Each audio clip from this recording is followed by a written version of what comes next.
Bismillahirrahmanirrahim. Qala al-muallif rahimahullah wa nafa'ana bihi wa bi'ulumihi fid dharain. Amin.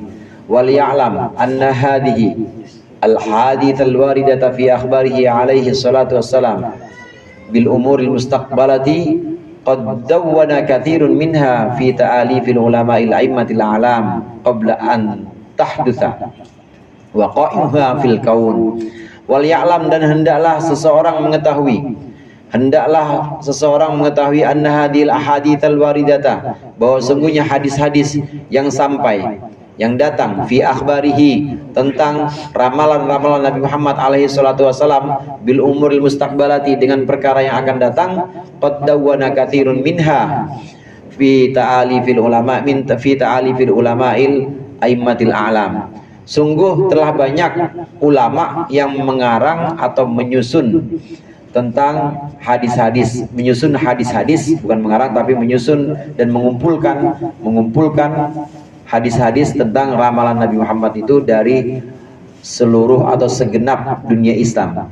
Ini dikumpulkan hadis-hadis tentang ramalan Rasulullah ini qabla an tahdutsa waqa'iha, sebelum terjadi kenyataannya fil kauni, di alam semesta. Tsumma ba'da dzalika, kemudian jadilah setelah itu sorot tahdutsu wahidatan ba'da wahidatin, jadilah ramalan itu menjadi nyata, benar-benar terjadi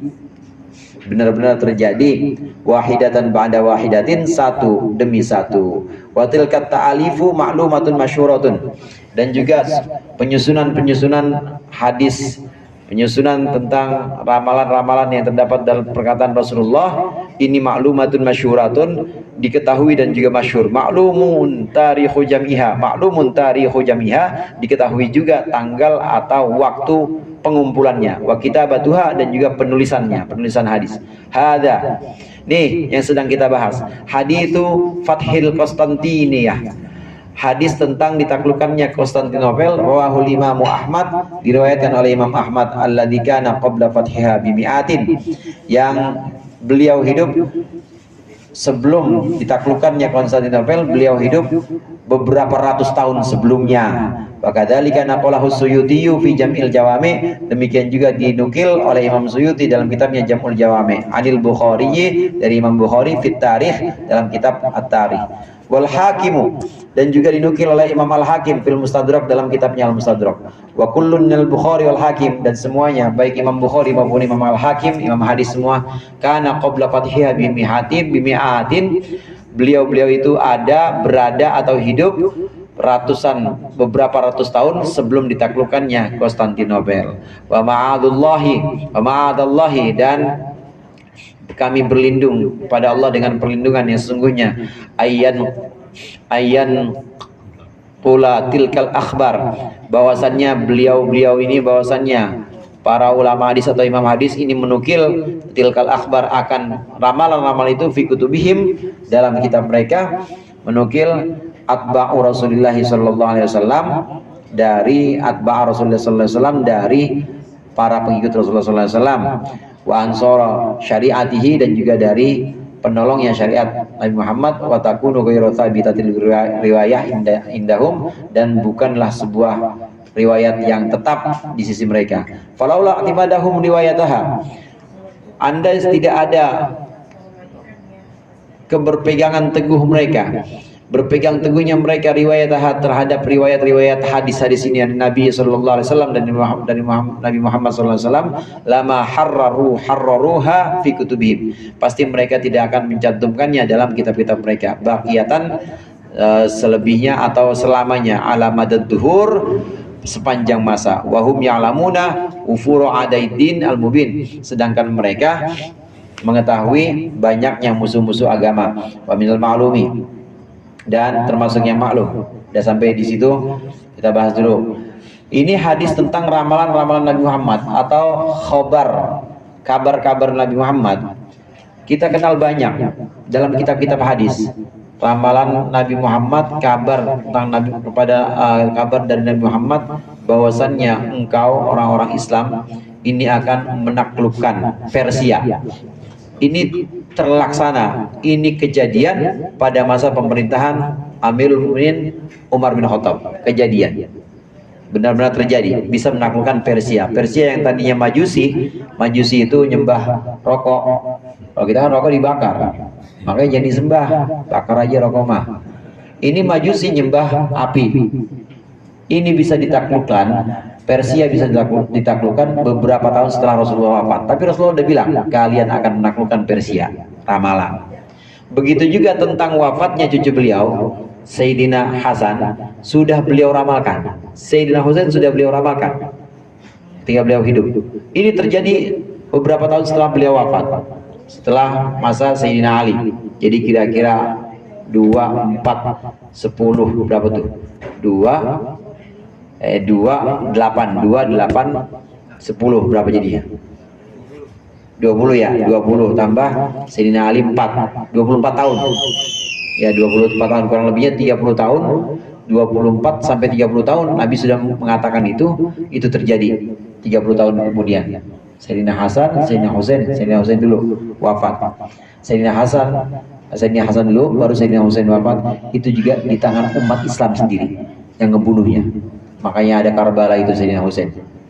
Kemudian Sayyidina Hasan, menurut satu kabar atau satu riwayat, Sayyidina Hasan juga tidak wajar meninggalnya, diracun juga. Itu masa-masa sulit Islam pada waktu itu. Itu sudah diramalkan oleh Rasulullah bahwa cucunya akan meninggal di tangan umatnya sendiri. Begitu juga ramalan tentang ditaklukkannya Konstantinopel. Ini sudah kita bahas kemarin, yang 2 minggu kemarin gak datang ke rumah Bang Maliki, rugi pokoknya. Ada nasi uduk, udah gitu Konstantinopel lagi.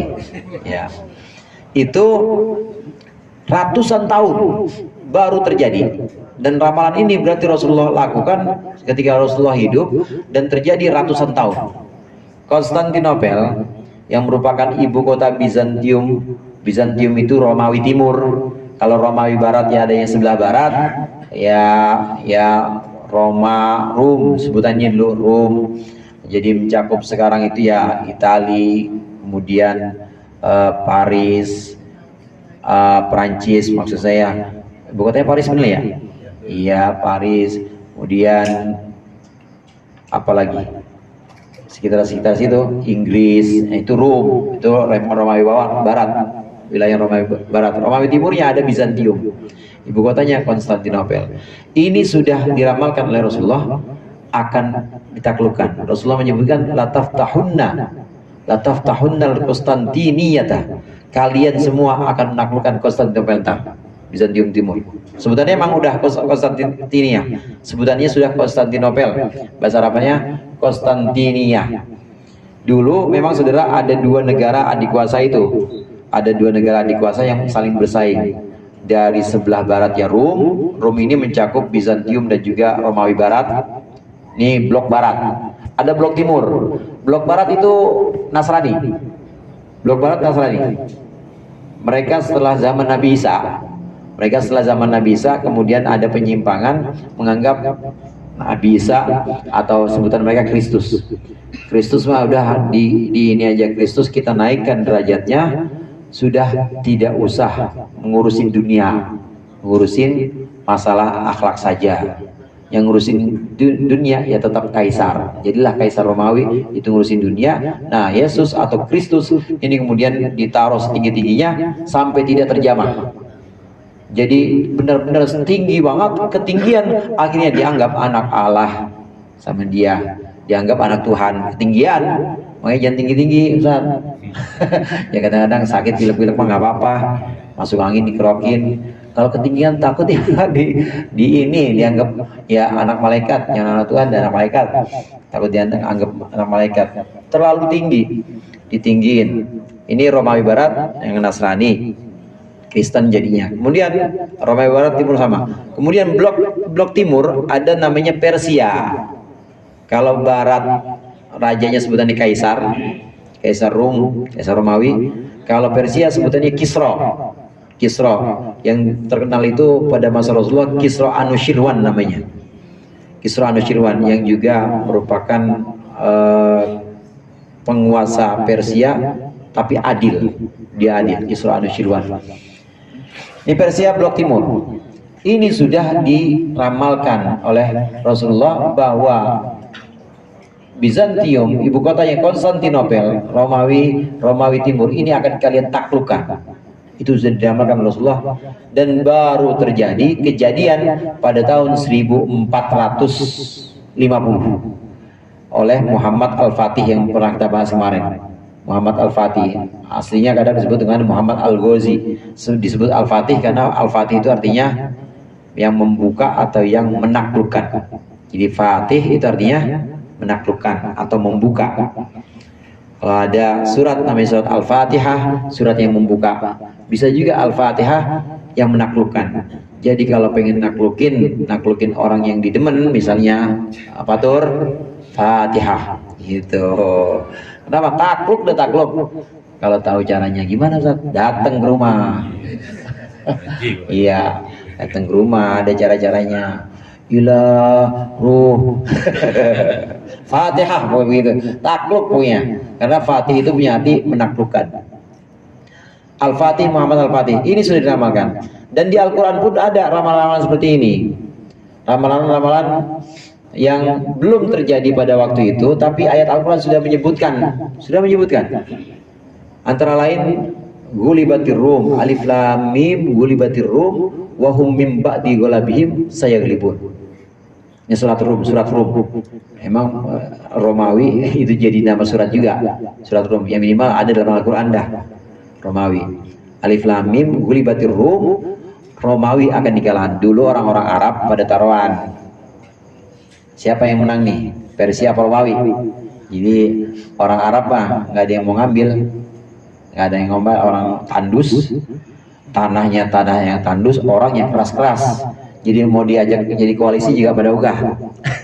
Nggak mau, Romawi sama Persia nggak ada yang mau ngambil Arab, pokoknya keras-keras orangnya keras-keras, tanahnya tandus, nggak ada yang bisa diambil. Nggak tahu sekarang banyak minyaknya. Dulu mah nggak ada yang ngelirik, Romawi nggak ngelirik, Persia nggak ngelirik. Orang Arab cuma taruhan aja, siapa yang menang nih?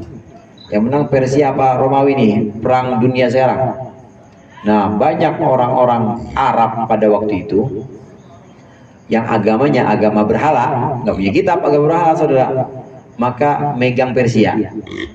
Kenapa? Mereka menganggap saudara di Persia sama-sama nyembah api. Punya kitab nggak punya kitab. Sama-sama nih saudara, sama-sama nyembah Tuhan, tapi nggak punya kitab. Tapi orang-orang Yahudi, saudara, orang Yahudi di Madinah, orang Yahudi yang ada di Arab saat itu, di Hijaz atau Jazirah Arab pada waktu itu pada megang Nasrani, Romawi, pada megang Rom. Yang menang Romawi. Kenapa, saudara? Sama-sama punya kitab. Mereka punya kitab namanya Injil. Nah, Yahudi punya kitab namanya Taurat. Sama-sama agama langit, saudara nih. Kalau lagi beginian pada akur tuh. Pada akur orang sama-sama punya kitab. Padahal Yahudi itu tetap enggak mengakui dan tidak iman kepada Nabi Isa tetap. Cuma kalau lagi begini, lagi musuhan sama orang Arab, akur. Dia musuhan karena koalisinya sama-sama agama langit, samawi, pada megang Romawi yang menang, kata orang Arab, enggak, Persia yang menang. Apa kenyataannya yang terjadi? Ini lagi belum bisa dipastikan. Cuma ayat Al-Quran sudah menyebutkan Gulibatir Rum wahum mim ba'di ghalabihim sayaglibun. Iya benar, Romawi pertama kalah. Wahum mim ba'di ghalabihim sayaglibun fi bid'i sinin. Tetapi Romawi nanti setelah dia kalah, dia akan mengalahkan Persia. Fi bid'i sinin. Bid'un itu, saudara, hitungan dari 3 sampai 9 itu namanya bid'un. Dalam beberapa tahun. Jadi kalau sebutannya bid'un itu nggak lama. Jadi nggak sampai puluhan tahun. Fi bid'i sinin. Dalam beberapa tahun Romawi setelah dikalahkan, dia akan mengalahkan Persia. Itu kejadian, benar-benar. Itu ramalan Al-Quran. Idza jaa nasrullah wal fath wa ra'aitan nasa yadkhuluna fi dinillahi afwaja fasabbih bihamdi rabbika wastaghfir. Ini juga menurut Ibnu Abbas, ini ramalan waktu ayat ini turun, Fathu Makkah atau ditaklukkannya kota Makkah. Nabi Muhammad datang ke kota Makkah tanpa perlawanan, tanpa pertumpahan darah, karena sudah dipesankan oleh Nabi ada satu lobby atau ada satu konsolidasi. Abu Sufyan ini datang ke perkemahan. Sebelum masuk Mekah, Nabi Muhammad dengan 10.000 pasukan itu sudah berhenti dulu sebelum tanah haram, berhenti. Nah, Abu Sufyan waktu itu yang belum Islam datang konsolidasi, akhirnya masuk Islam. Masuk Islam Abu Sufyan di situ pas Fathu Makkah. Tadinya musuh banget sama Nabi Muhammad. Termasuk perang Badar itu bisa terjadi gara-gara Abu Sufyan. Padahal dia nggak ikut perang. Dia yang ngompor-ngomporin tapi dia nggak ikut perang atau Abu Sufyan. Nah, di Fathu Makkah ini terjadi konsolidasi atau perundingan. Masih di luar kota Makkah. Kata Nabi, yang masuk Masjidil Haram aman. Yang masuk rumah Abu Sufyan aman. Yang masuk ke rumahnya masing-masing aman. Akhirnya di jalanan nggak ada orang, saudara. Semuanya masuk ke tiga tempat itu. Kalau nggak di rumahnya masing-masing, masuk ke rumah Abu Sufyan sebagai pemukanya atau pemimpinnya yang udah masuk Islam pada waktu itu. Atau ke Masjidil Haram, aman. Di Masjidil Haram nggak bakal diapa-apain, meskipun dia orang kafir, meskipun dia belum beriman. Di rumah masing-masing aman. Jadi di jalanan kosong semua. Nabi Muhammad ini kemudian datang ke Mekah tanpa perlawanan, semuanya masuk Islam. Yang tadinya merasa takut, kemudian kata Nabi Muhammad, hadhihi yaumul marhamah, ini hari kasih sayang, laisa yaumal malhamah, ini bukan hari caci maki, ini bukan hari pembantaian, ini hari kasih sayang, kalian aku bebaskan, kata Rasulullah. Harusnya tawanan perang itu, saudara. Tapi Nabi Muhammad, kalian antumul tulaka, antumul tulako, kalian semua aku bebaskan. Di situ orang-orang makin tertarik, makin simpati, dan tentunya dengan hidayah Allah, dengan izin Allah, di situ orang-orang masuk Islam berbondong-bondong. Wa ra'aitan nasa yadkhuluna fi dinihim fi dinillahi afwaja. Dan engkau Muhammad melihat manusia masuk ke dalam agama Allah berbondong-bondong, fasabbih. Ini ayat ini semacam ramalan. Sahabat nggak pada tahu pada waktu itu. Yang tahu siapa? Sahabat Ibnu Abbas masih kecil. Idza jaa nasrullah wal fath, ketika pertolongan Allah datang dan penaklukan Mekah sudah terjadi, orang-orang datang berbondong-bondong masuk ke dalam agama Allah, masuk Islam, maka sucikanlah Tuhanmu, maka sucikanlah nama Tuhanmu, fasabbih bihamdi rabbika, ucapkanlah alhamdulillah, wastaghfir, dan mohon ampunlah kepada Allah. Ini innahu kana tawwaba, sungguhnya Allah maha memberikan taubat dan Allah maha menerima taubat. Telah datang penaklukan, telah datang kemenangan, semuanya sudah masuk Islam. Sahabat Ibnu Abbas, ini kalau udah turun ayat ini gak lama lagi nih Rasulullah wafat. Itu ramalan-ramalan banyak di Al-Quran yang seperti itu, termasuk yang kita bahas di kitab Husnul Hamidiyah.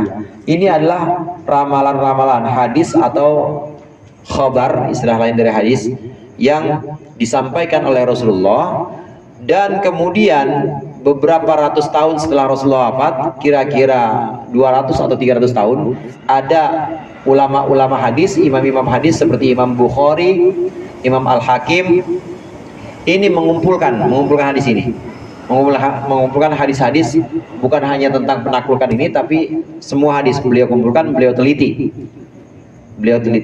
Al-Mustadrak, karena Imam Hakim diteliti kesohihannya, kemudian dikumpulkan, dan ini mencantumkan juga hadis tentang ditaklukkannya Konstantinopel. Imam Bukhari juga begitu. Imam Bukhari juga mencantumkan. Imam-imam yang tadi saya sebut, Imam Al-Hakim, kemudian lebih senior lagi Imam Bukhari yang kita kenal, ini masanya masa tahun 300 Hijriah, saudara. 250 sampai 300 Hijriah. Ini Imam Bukhari. Nabi wafat tahun 10 Hijriah. Jadi udah nggak ketemu Nabi memang beliau, dan bukan tabiin juga. Nah, beliau para imam hadis ini, Imam Bukhari menerima langsung dari gurunya. Gurunya dari gurunya lagi, gurunya dari sahabat dari Nabi. Jadi benar-benar tersambung. Ini namanya sanad atau riwayat dalam hadis, dan ini dijaga oleh para imam hadis. Kata pengarang Husnul Hamidiyah di sini, mustahil para imam hadis seperti Imam Bukhari, kemudian setelah Imam Bukhari Imam Al-Hakim, kemudian Imam As-Suyuti dalam kitab Jam'ul Jawami, ini mustahil mengumpulkan hadis ini sekitar 300 tahun setelah wafatnya Nabi, mustahil mengumpulkan hadis tentang ramalan ini kalau memang tidak tetap riwayatnya atau ada cacat dari periwayatannya. Ini nggak mungkin. Beliau mengumpulkan ini para imam hadis ini karena sudah diteliti dan riwayatnya sambung dari gurunya. Beliau menerima dari si fulan, dari fulan, fulan sambung, dan itu orangnya bisa divalidasi semua bahwa itu adalah orang terpercaya semua. Mustahil para imam hadis mencantumkan ini sedangkan hadis ini tidak sahih. Artinya sahih pasti. Ini yang pertama. Kemudian yang kedua, mustahil juga para imam hadis yang hidup sekitar 2 abad setelah Rasulullah wafat, ini mustahil mencantumkan ini kalau memang tidak akan kejadian. Karena toh justru malu-maluin. Udah dicantumin, Nabi Muhammad pernah ngomong gini, tapi nggak kejadian. Kan bikin malu. Betul nggak saudara? Bikin malu. Tapi ini memang disohehkan atau sudah diteliti soheh, kemudian disusun, dikumpulkan dalam kitab-kitab beliau para imam hadis ini, dan kejadian benar-benar nyata. Mustahil ini dikumpulkan hanya untuk bikin malu. Ini ingin menunjukkan, di sini pengarang ingin menunjukkan, musannif ingin menunjukkan bahwa ramalan Rasulullah itu bagian dari mukjizat beliau. Dan tidak mungkin ini tidak sahih hadisnya. Ini adalah sebuah hadis, ini adalah hadis-hadis yang sahih tentang ramalan penaklukan Konstantinopel. Ini hadis yang sahih dan ini sudah diuji secara sanad periwayatannya, dan juga tidak mungkin malu-maluin. Artinya kalau sudah Rasulullah sebutkan itu pasti kejadian. Nah, inilah mukjizat Nabi Muhammad SAW, diantaranya bisa melihat masa depan. Kalau kita melihat masa lalu suram apa sih? Melihat masa lalu maksudnya. Biasanya kalau bapak-bapak kan punya masa lalu, apalagi kalau reunian kayak Cing Cadi reunian tuh, nanti ada keluar lagi tuh masa lalunya, ingatan lagi. Melihat masa lalu bisa, tapi masa depan nggak bisa. Rasulullah bisa melihat masa depan. Ini bagian dari mukjizat Nabi, dan dikuatkan lagi bahwa para imam hadis tidak sembarangan mencantumkan ini, pasti sahih, dan para imam hadis juga tidak sembarangan mau mencantumkan ini karena kalau hanya mempermalukan Islam saja. Tapi tidak, ini tidak mempermalukan Islam, dan semua ramalan Rasulullah itu benar keadaannya, terjadi semuanya. Hadirin jamaah rahimakumullah, mungkin di antara kita ada yang pernah dengar Jangka Jayabaya. Pernah dengar Ustaz? Jangka Jayabaya, Sabdo Palon. Ustaz Maman kenceng banget manggutnya. Kayaknya mainannya dulu begitu. Ada Sabdo Palon, Jangka Jayabaya. Ini Jayabaya, Sabdo Palon. Ini ramalan juga, ramalan. Termasuk juga Ronggo Warsito itu juga punya apa namanya, puisi-puisi bahasa Jawa atau karangan bahasa Jawa yang isinya ramalan. Itu orang-orang tertentu memang sudah punya itu, dan sifatnya bukan direka-reka. Itu hidupnya setelah Nabi Muhammad semua. Jayabaya itu kira-kira tahun 1100-an sebelum Wali Songo. Jayabaya ada di Kediri, yang mengatakan beliau sudah masuk Islam. Nama gurunya adalah Syekh Wasili, Syekh Syamsuddin Al-Wasili, Bang Thohir, Syekh Syamsuddin Al-Wasili. Itu makanya beliau udah masuk Islam dan bisa meramalkan. Itu memang pilihan orang-orang, pilihan Allah yang bisa melihat masa depan, dan nggak bisa dipelajari. Kalau dapatnya begitu, dapat begitu. Semacam ilham. Kalau setelah Nabi namanya ilham. Kalau Nabi wahyu menerimanya.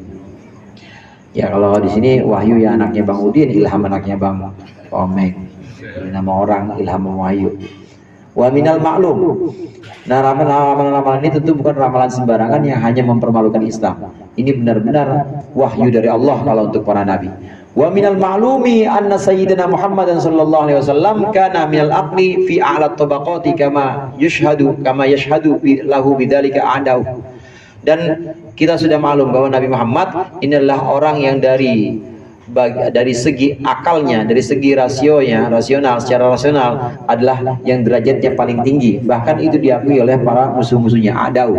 Wa kaifa yuqaddimu aqilun idda'a man sabar risalah min indillah wa tabahu alaihi al-uluf 'ala al-akhbar bidzikal umur muhimmah. Dan bagaimana mungkin seorang yang cerdas atau berakal mengaku-ngaku atau mengklaim mendapat risalah, orang yang cerdas mengklaim mendapat kerasulan dari Allah, diikuti oleh ribuan orang Mana mungkin ini kemudian menyebutkan alal akhbar, berita-berita bitilkal umur muhimmah, tentang urusan-urusan atau perkara yang penting itu, seperti kafatihil qudsi, seperti ditaklukkannya Al-Quds atau Yerusalem, wasyam, ditaklukkannya Syam, wal Konstantiniyah, dan ditaklukkannya Konstantinopel, wa amsalihah, dan lain-lain. Wa huwa ya'taqidu anna dzalika la yakunu, dan beliau meyakini bahwa itu tidak akan terjadi. Wa ya'ridu nafsahu litakdzib, dan beliau membiarkan dirinya akan didustakan, wa ta'ni, dan diserang fi mustaqbali zaman, di zaman yang akan datang. Ma'adallah ayyuqaddimu akilun ala dzalik wal yata'ammal al-munsif. Maka hendaklah merenungkan orang yang ingin mencari kebenaran. Kata pengarang di sini, Nabi Muhammad itu kan yang secara kecerdasan saja, secara kecerdasan Nabi Muhammad ini diakui oleh musuh-musuhnya. Hitung-hitungannya, kalau orang memang cerdas diikuti oleh banyak orang, ribuan orang yang ikut Nabi Muhammad. Nabi Muhammad ketika wafat yang datang ke rumah 124.000, saudara. 124.000. Itu zaman itu ya. 124.000 itu yang datang ke rumah aja, belum yang lain-lain yang nggak sempat datang, yang di tempat-tempat tinggal yang jauh tapi sudah Islam. 124.000 diikuti oleh 124.000, bahkan lebih. Bagaimana mungkin orang yang cerdas, yang memang sudah mengklaim bahwa mendapat kerasulan dari Allah, diikuti oleh banyak orang tapi menyatakan sesuatu yang bohong, menyatakan sesuatu yang kemudian akan mempermalukan dia di masa akan datang. Maksudnya begitu. Nggak mungkin, saudara, kata pengarang, nggak mungkin, saudara, orang yang cerdas sekelas Rasulullah, kecerdasannya diakui oleh para musuhnya, diikuti oleh puluhan ribu bahkan ratusan ribu orang, dan pengikutnya itu hingga nanti akan terus bertambah. Nggak mungkin mengatakan sesuatu yang beliau nggak lihat sendiri. Ramalan itu udah beliau lihat sendiri. Nggak mungkin beliau mengatakan omong kosong yang justru akan mempermalukan beliau dan agamanya. Artinya Rasulullah sekarang, nanti, dan besok itu sama. Sekarang, kemarin, besok itu sama. Itu bagian dari ilmunya Allah. Jadi nggak ada yang sifatnya samar bagi Rasulullah kelihatan. Cuma nggak disampaikan aja semuanya. Kalau disampaikan semuanya, orang pada bingung. Maka disampaikannya yang penting-penting aja, yang penting-penting, yang kira-kira pokok dan ada hubungannya dengan kehidupan sehari-hari kita. Itu yang sampaikan. Yang penting-penting ya seperti ini, penaklukan yang besar-besar. Kemudian yang kira-kira tidak besar-besar, yang kira-kira urusan keseharian disampaikan. Tapi urusan-urusan yang lain yang kira-kira nggak penting nggak perlu disampaikan oleh Rasulullah. Jadi ada kadar atau ada kelas-kelasnya. Biqadri uqulihim, kallimin nas biqadri uqulihim, kata Rasulullah. Ajaklah bicara orang sesuai dengan kadar akal mereka, sesuai dengan kemampuan pemahaman mereka.